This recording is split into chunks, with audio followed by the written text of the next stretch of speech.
स्वागत है आपका बीएच वर्ल्ड पे। मैं हूं कुंदन कुमार और आप हमारे साथ जुड़ चुके हैं डेली करंट अफेयर्स बुलेटिन में। डेली करंट अफेयर्स बुलेटिन की शुरुआत करने से पहले आपसे प्रीवियस वीडियो में जो क्वेश्चन पूछा जाता है उसका हम जवाब आपको दिए चलते हैं। तो सबसे पहले कल हम आपसे क्वेश्चन पूछे थे कि किस भारतीय अभिनेत्री को पहली बार दादा साहब फाल्के पुरस्कार से सम्मानित किया गया था। तो देविका रानी को पहली बार भारतीय दादा साहब फाल्के पुरस्कार से सम्मानित किया गया था। दूसरा क्वेश्चन था संयुक्त राष्ट्र जलवायु शिखर सम्मेलन का आयोजन कहां हुआ था। तो संयुक्त राष्ट्र संघ जलवायु शिखर सम्मेलन का आयोजन न्यूयॉर्क में किया गया था। और तीसरा क्वेश्चन आपसे था लियोनेल मेसी का संबंध किस देश से है। तो मेसी का संबंध अर्जेंटीना से है। तो आइए अब शुरू करते हैं आज का डेली करंट अफेयर्स बुलेटिन विस्तार से। सबसे पहले आज हम बात करेंगे PSIDS। यह चर्चा में है। चर्चा में क्यों है तो आइए इसकी विशेष चर्चा करते हैं कि आखिरकार यह चर्चा में क्यों है। PSIDS का पूरा नाम होता है Pacific small island developing states. प्रशांत द्वीप के जो 14 विकासशील देश हैं वह Pacific small island developing state के अंतर्गत आते हैं, जिसमें कुछ देशों के नाम हम आपको बता देते हैं, जिसमें फिजी आता है, न्यूरा आता है, किरबाती आता है और पापुआ न्यू गिनी जैसे छोटे छोटे देश आते हैं। तो प्रधानमंत्री नरेंद्र मोदी अभी अमेरिका के दौरे पर है और अमेरिका के दौरे पर ही इन्होंने प्रशांत द्वीप के डेवलपिंग विकासशील देशों के साथ एक बैठक को संबोधित किया, जिसमें उन देशों का विकास कैसे हो इस पर विस्तार से चर्चा की गई। तो मोदी जी के अमेरिका दौरा में यह भी एक विशेष रहा है। उसके बाद हम बात करेंगे कि अमेरिका में ही प्रधानमंत्री नरेंद्र मोदी ने 25 सितंबर को न्यूयॉर्क में गांधी सौर पार्क का उद्घाटन किया है। आपसे किसी भी प्रतियोगिता परीक्षा में पूछा जा सकता है कि हाल ही में गांधी ने किस देश में गांधी सौर पार्क का उद्घाटन किया है। तो अमेरिका के न्यूयॉर्क में गांधी सौर पार्क का उद्घाटन प्रधानमंत्री नरेंद्र मोदी ने किया है। इसके अलावे उनके यात्रा का एक और महत्वपूर्ण तथ्य है उनकी यात्रा से संबंधित। हम आपको इससे पहले ही बता दिए थे कि अमेरिका में इनको एक अवार्ड से नवाजा जाएगा। तो इनको यह अवार्ड मिल चुका है और इनको ग्लोबल गोलकीपर अवार्ड से सम्मानित किया गया है। ग्लोबल गोलकीपर अवार्ड से सम्मानित किया गया है। और ग्लोबल गोलकीपर अवार्ड जो है वह मिलिंडा और गेट्स फाउंडेशन के द्वारा प्रदान किया जाता है और मिलिंडा और गेट्स फाउंडेशन की स्थापना 2000 ईस्वी में हुई थी। बिल गेट्स और उनकी पत्नी मिलिंडा के नाम से इनका एक फाउंडेशन चलता है।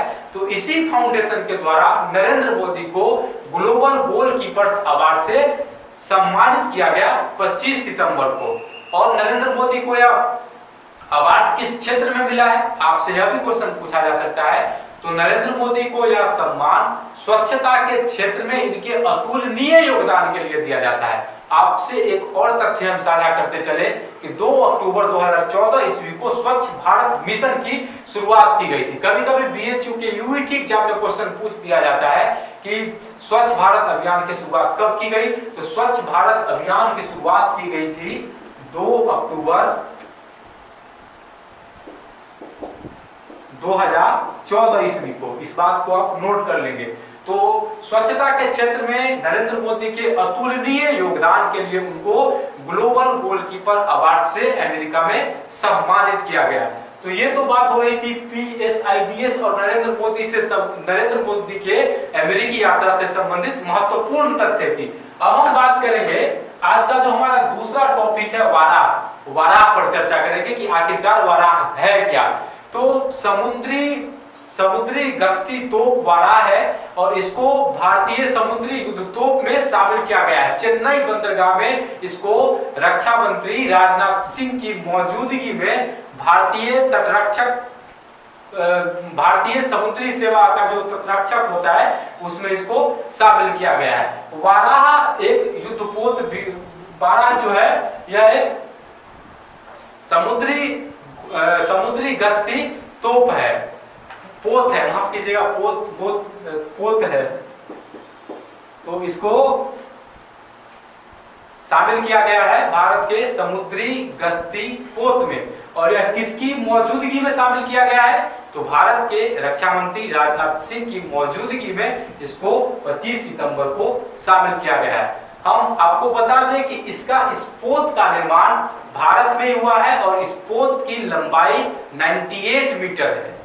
अब हम बात करेंगे आज का जो हमारा अगला टॉपिक है, राष्ट्रीय एकता और अखंडता पुरस्कार। अब भारत में एक और पुरस्कार प्रदान किया जाएगा जिसका नाम होगा राष्ट्रीय एकता और अखंडता पुरस्कार। राष्ट्रीय एकता और अखंडता पुरस्कार भारत के पहले गृह मंत्री सरदार वल्लभ भाई पटेल के जन्म दिवस पर यानी कि 31 अक्टूबर को प्रदान किया जाएगा और इसकी शुरुआत इसी साल से होने वाली है। तो इस साल भारत के सम्मान समारोह में एक और सम्मान जुड़ने वाला है जिसका नाम होगा राष्ट्रीय एकता और अखंडता पुरस्कार। उसके बाद हम बात करेंगे भारतीय महिला हर क्षेत्र में कामयाबी की ओर अपना कदम दिन प्रतिदिन बढ़ाती जा रही है। इसी कड़ी में भारत की एक और महिला ने इतिहास में अपना नाम दर्ज करा लिया है। तो वह महिला कौन है? तो वह महिला है पोनुंग डोमिंग। पोनुंग डोमिंग चर्चा में है। क्यों चर्चा में है? क्योंकि पोनुंग डोमिंग अरुणाचल प्रदेश से लेफ्टिनेंट कर्नल के पद पर पदोन्नत वाली पहली भारतीय महिला होने का रिकॉर्ड अपने नाम दर्ज की है। तो दोस्तों, अब हम बात कर रहे थे आज के डेली करंट अफेयर्स बुलेटिन की। तो डेली करंट अफेयर्स बुलेटिन में आज हम इन सारे टॉपिक पर डिस्कस किए। अब बारी आती है आपसे क्वेश्चन पूछने की, यानी कि हमारा क्वेश्चन आंसर का जो सेशन होता है अब उसकी शुरुआत होगी। तो आज आपके लिए जो पहला क्वेश्चन है, आपको PSIDS का पूरा नाम बताना है। उसके बाद आपको बताना है कि पापुआ न्यू गिनी की राजधानी कहाँ है। और तीसरा आपको बताना है राष्ट्रीय एकता और अखंडता पुरस्कार की शुरुआत कब से होगी। दोस्तों, अगर आपको हमारा यह वीडियो पसंद आया हो तो आप इस वीडियो को लाइक, शेयर, कमेंट और सब्सक्राइब जरूर करें। कल फिर होगी आपसे मुलाकात इसी समय। तब तक के लिए धन्यवाद।